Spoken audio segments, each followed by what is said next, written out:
अस्सलाम वालेकुम my YouTube family. तो कैसे हैं आप सब? अल्हम्दुलिल्लाह मैं भी खैरियत से हूँ और दुआ करती हूँ कि आप भी जहाँ जहाँ हैं अल्लाह ताला आप सबको अपने हिफ्ज़ ईमान में रखें।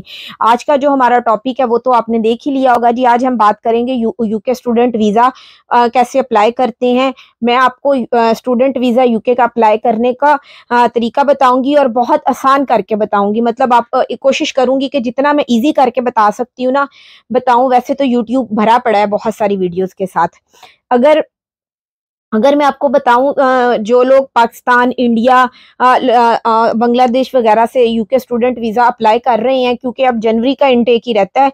सितंबर तो आ गया है, तो अक्टूबर के इंटेक के अलावा अब जनवरी का आ रहा है। सबसे ज़्यादा तो मुझे अफ़सोस हो रहा है उन लोगों के लिए, दिल से मैं उदास हूँ जी, जिन लोगों ने जनवरी में आना था और साथ अपने स्पाउसेस को भी लेके आना था, डिपेंडेंट्स को लेके आना था। लेकिन अब आपको पता है कि यहाँ यूके गवर्नमेंट की तरफ से ये रिक्वायरमेंट आ गई है जी, जनवरी 2024 से आप स्पाउसेस को नहीं साथ ला सकते अनलेस के आप पीएचडी के लिए आ रहे हैं।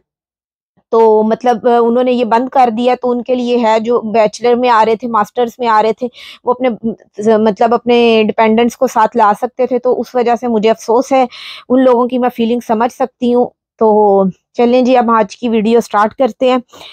सबसे पहले तो मैं आप लोगों को बताती हूँ जी, अब जनवरी का जो इनटेक आ रहा है उसमें अप्लाई करना है आप लोगों ने। तो सबसे पहले अगर आप लोगों को मेरी ये वीडियो इन्फॉर्मेटिव लगे तो आपने मेरे चैनल को ज़रूर सब्सक्राइब करना है, वीडियो को लाइक करना है और आगे शेयर भी करना है। थैंक यू सो मच जी। चलें अब चलते हैं हम अपने टॉपिक की तरफ। सबसे पहले तो आप लोगों ने जो वीज़ा अप्लाई करना है, आप लोगों ने ज़ाहिर है कोई यूनिवर्सिटीज़ 2, 3, 4 जितनी भी है आपने जी यूके की देखनी है, सिलेक्ट करनी है। आपको कौन सी यूनिवर्सिटी अच्छी लगती है, किस में आपने अप्लाई करना है, तो आपने वो पहले नंबर पे ढूँढ के रखनी है। और अब जी 2 बड़े इनटेक आते हैं, आपको पता है, जनवरी का और सितंबर का, ये 2 बड़े इनटेक होते हैं। नॉर्मली यही इनटेक जो है ना वो ऑफ़र किए जाते हैं। अक्टूबर और मई का भी इनटेक होता है, लेकिन वो कोई-कोई यूनिवर्सिटी जो है ना वो ऑफ़र करती है। वैसे ज़्यादातर ये जनवरी और सितंबर वाला ही होता है। और आपने सारे डॉक्यूमेंट्स इकट्ठे करने हैं और आपको पता है ऑनलाइन आपने अप्लाई करना है। अगर आप बैचलर्स के लिए अप्लाई कर रहे हैं तो आपको जी इंटर या एफएससी की मार्कशीट चाहिए होगी, और अगर आप मास्टर्स के लिए अप्लाई कर रहे हैं तो आपको आपकी ग्रेजुएशन की जो है ना ट्रांसक्रिप्ट वो चाहिए होगी, जिसके ऊपर आपका जीपीए वगैरह सारा लिखा हो। इन डॉक्यूमेंट्स की बेस पर आपने 2 से 3 यूनिवर्सिटीज़ में ना अप्लाई करना है, ताकि अगर किसी एक में नहीं तो दूसरे में आपका आ जाए। दो अगर फॉर एग्जांपल आपका 2 तीनों में ही आ गया तो फिर आपके पास चॉइसेस होती हैं जी, आपने किस यूनिवर्सिटी में फिर आगे फर्दर प्रोसेस स्टार्ट करना है। मीनवाइल आपकी एप्लीकेशन सबमिट हो गई है जी, और आपने अब आप ईमेल का वेट कर रहे हैं। इस दौरान आप कोशिश करें कि आप अपने जो भी यूके आपने यूनिवर्सिटी की वेबसाइट्स पे देखें वो आपसे कौन-सा इंग्लिश का कोर्स माँग रही है, आइल्स माँग रही है या कुछ टॉफल जो भी इंग्लिश के लैंग्वेज के वो है ना सर्टिफिकेट, वो कौन से आपसे टेस्ट जो है ना वो आपसे मांग रही है। तो आप अपनी यूनिवर्सिटी की वेबसाइट पे चेक कर लें।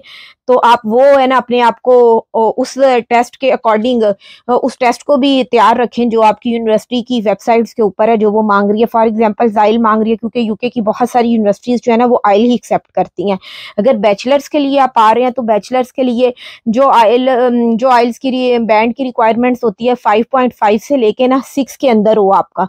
मास्टर्स के लिए अगर आप आ रहे हैं तो 6 से लेकर 6.5 के अंदर हो। ये ज़्यादातर जो हाई रैंक यूनिवर्सिटी हैं वो यही मांगती है ना या यूके के अंदर। चलिए जी, फॉर एग्जांपल आपने किसी यूनिवर्सिटी में अप्लाई कर दी है और आगे से जी यूनिवर्सिटी आपको ना ऑफर लेटर सेंड करती है। ऑफर लेटर भी जो होते हैं ना ये 2 तरह के होते हैं जब यूनिवर्सिटी आपको सेंड करती है, जब आपने अप्लाई किया होता है। एक होता है कंडीशनल और दूसरा होता है जी अनकंडीशनल। अनकंडीशनल तो वो हो गया जी जिसमें कोई कंडीशन नहीं होती। लेकिन अगर कंडीशनल लेटर आपको सेंड करती है तो इसका मतलब होता है जिसमें कोई ना कोई चीज़ जो उनकी कोई ना कोई कंडीशन है, तो वो यहाँ कोई ना कोई चीज़ आप लगाना भूल गए हैं, कोई आपने कोई मतलब उसमें मिस कर दिया है जो वो आपसे माँगती है। जैसे आप फॉर्म फिल कर रहे हैं तो कोई चीज़ साथ लगाना भूल गए हैं, तो फिर वो आपको कंडीशनल लेटर सेंड करती है और आपसे माँगती है कि ये चीज़ आप मिसिंग है, तो ये आप ना इसके साथ लगाएँ। तो इस तरह करके ये हो गए जी, आपको अप्लाई करने के बाद आपको लेटर आता है कंडीशनल या अनकंडीशनल, ये आपके अब केस के ऊपर डिपेंड करता है आपको यूनिवर्सिटी कौन-सा लेटर सेंड करती है। साथ वो आपसे ये कहती है जी आप ना डिपॉजिट जमा कराएं या स्पॉन्सरशिप लेटर शो करें। फिर आपने यहाँ पे डिपॉजिट जमा कराना है। जो यूनिवर्सिटीज़ हैं वो आपसे टोटल फीस का ना 35 से लेके 45 तक का ना मांगती है। तो फॉर एग्जांपल आपकी फ़ीस 10,000 है तो आपने 3500 से लेके ना 4500 के दरमियान जो भी होगा वो इनिशियल जो है ना आपसे मांगेगी, वो इतना ही चलता है यहाँ पे। और जो कंडीशनल लेटर देने का मकसद ये होता है कि आप ये प्रूफ भी दिखा सकें जी जो आपने डिपॉजिट दे सकते हैं या नहीं, वो ये इस वजह से भी कंडीशनल लेटर भेजते हैं। चाहे आपको स्पॉन्सर के ज़रिए ही दे रही हों, जबकि स्पॉन्सरशिप की बात करते हैं तो आपके पेरेंट्स आपके गार्डियंस होते हैं, वो आपकी फाइनेंशियल जो है ना रिक्वायरमेंट सारी पूरी कर रहे होते हैं। अगर आपने यूनिवर्सिटी की सारी रिक्वायरमेंट्स फॉर एग्जांपल आप मीट करते हैं, फिर वो आपको कैश लेटर जो शो करती है ना, समटाइम्स वो आपको प्री कैश इंटरव्यू लेटर भी इशू करती है। ये यूनिट टू यूनिट डिपेंड करता है, लेकिन ज़्यादातर ये प्री कैश जो इंटरव्यू है ना वो इसलिए लेती हैं ताकि वो आपकी क्रेडिबिलिटी चेक कर सकें, आपकी लैंग्वेज चेक कर सकें कि और आपसे आपसे इंटरव्यू लेते हैं वो मतलब और आपसे वो ना डिफरेंट चीज़ें आपसे पूछते हैं कि आप यहाँ क्यों अप्लाई कर रहे हैं, आप कहीं और क्यों नहीं अप्लाई कर रहे हैं, या आपको फाइनेंस कौन कर रहा है, आपके लिविंग एक्सपेंस आप यहाँ आके कैसे मैनेज करेंगे। आप पास बस आपने फुली कॉन्फिडेंट होकर इनका जवाब देना होता है, इससे ज़्यादा वो आपसे कुछ नहीं कहते। अगर आप जेन्युइन होते हैं तो ज़्यादातर बच्चे ये जो प्री कैश इंटरव्यू होता है ना ये क्लियर कर लेते हैं। अगर आप इस इंटरव्यू को में मतलब क्लियर कर लेते हैं, पास हो जाते हैं, फिर वो आपको अनकंडीशनल जो लेटर है ना वो इशू करती है, जिसमें साफ लिखा होता है जी यूनिवर्सिटी ने आपको एक्सेप्ट कर लिया है, आपको इस कोर्स में जिसमें भी आपने अप्लाई किया होता है इसमें एक्सेप्ट किया है, ये आपका स्टूडेंट नंबर है, आईडी नंबर है। इसके अलावा जिसके ऊपर आपकी टोटल जो फीस होती है, इनिशियल डिपॉजिट देना होता है वो लिखा होता है। आपने अपने यूनिक के आपसे डिफरेंट यूनिक के आपसे डॉक्यूमेंट्स मांगती है, बैंक स्टेटमेंट मांगती है, आपसे इनिशियल डिपॉजिट मांगती है, और आपको ना कैश लेटर लेने के बाद आपने सबसे पहले जो इनिशियल डिपॉजिट जमा कराना पड़ता है, इनिशियल डिपॉजिट को जमा कराने के अलावा बैंक स्टेटमेंट आपने शो करनी होती है, जिसके अंदर जी आपने ये प्रूफ करना होता है कि आप जो है ना अपनी जो है फीस जो बाकी की रह गई है वो कैसे फिल करेंगे, आके यहाँ पे लिविंग एक्सपेंस कैसे अफोर्ड करेंगे, मैनेज करेंगे यहाँ आके।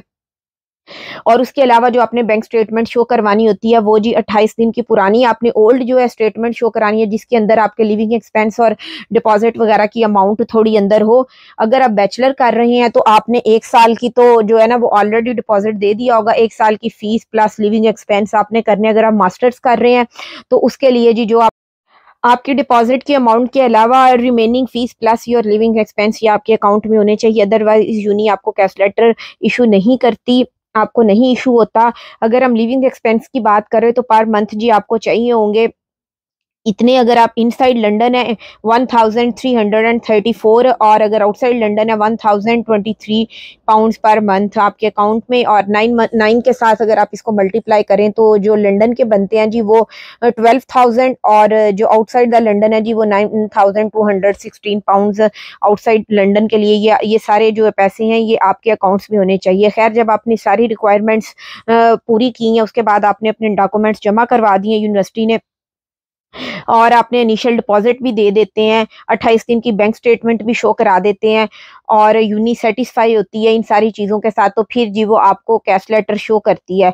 कैश लेटर जो है वो बहुत इंपॉर्टेंट डॉक्यूमेंट्स होता है, इसी की बेस पर आपका वीज़ा इशू होता है। इसी के लेटर की ऊपर कैश लेटर के ऊपर एक नंबर लिखा होता है जो आपका A to Z जो डेटा है ना निकालने के लिए काफ़ी होता है होम ऑफिस वालों के लिए। इसी वजह से कैश लेटर को बहुत बहुत इंपॉर्टेंट डॉक्यूमेंट्स होता है कहा जाता है। जब कैश लेटर आता है तो जी उसके ऊपर ही ना आप वीज़ा अप्लाई करते हैं गवर्नमेंट की ऑफिशियल वेबसाइट्स के ऊपर जाकर, जो डॉक्यूमेंट्स वो मांग रहे होते हैं और आपने अप्लाई करना होता है। जी आपका वैलिड पासपोर्ट होना चाहिए, यही जो कैश लेटर जो मैंने आपको इतनी डिटेल से बताया है लेने के लिए क्या क्या कुछ करना पड़ता है ये। और आपके आइल्स का सर्टिफिकेट जो होना चाहिए, आपकी जो भी डिग्री मतलब आपने की है वो, आपकी bank statement, financial statement, TB test, ये सारे जो डॉक्यूमेंट्स है ना इन्हीं की बेस पर आपने वीज़ा अप्लाई करना है, और फिर वीज़ा वो जो है ना पे करनी है, आपने वीज़ा फीस पे करनी है। उसके अलावा जी इमिग्रेशन हेल्थ केयर जो है सरचार्ज वो होते हैं वो आपने पे करने होते हैं, और बैचलर और मास्टर वालों के वैसे ये चार्जेस अलग होते हैं। ये सब करने के बाद जब आप अपनी वीज़ा फ़ीस भर देते हैं तो फिर आता है जी नेक्स्ट स्टेप जो है, जो आपने बायोमेट्रिक करवाना होता है। यूके में ये सबका ही होता है। इसके लिए आपको ऑनलाइन अपॉइंटमेंट लेनी होती है वीएफ की वेबसाइट्स पर जाकर। जब आप अपनी अपॉइंटमेंट जो है ना वो बुक करवाते हैं तो आपके करीबी ना यूके के सेंटर्स होते हैं जी, वो आपको वहाँ पर बुलाते हैं, आपका बायोमेट्रिक करते हैं, आपके फिंगरप्रिंट्स लेते हैं, आपकी फ़ोटो पिक्चर्स वगैरह उस दौरान लेते हैं, आपके सारे डॉक्यूमेंट्स चेक करते हैं और फिर उनको स्कैन करते हैं और उनको यूके वीज़ा लगने के लिए भेजते हैं। फिर वीज़ा लगता है या नहीं ये अलग बात है। यूके की ऑफिशियल वेबसाइट्स वैसे तो कहती है कि खुद अप्लाई करें या किसी से अप्लाई करें। पूरा प्रोसेस स्टूडेंट वीज़ा अप्लाई करने का यही है जो मैंने आप लोगों को गाइड किया है। होप सो आप लोगों को आज की भी मेरी वीडियो इन्फॉर्मेटिव लगी होगी। प्लीज़ अगर आप लोगों को मेरी वीडियो अच्छी लगी है तो मेरे चैनल को सब्सक्राइब ज़रूर कीजिएगा और वीडियो को लाइक कीजिएगा।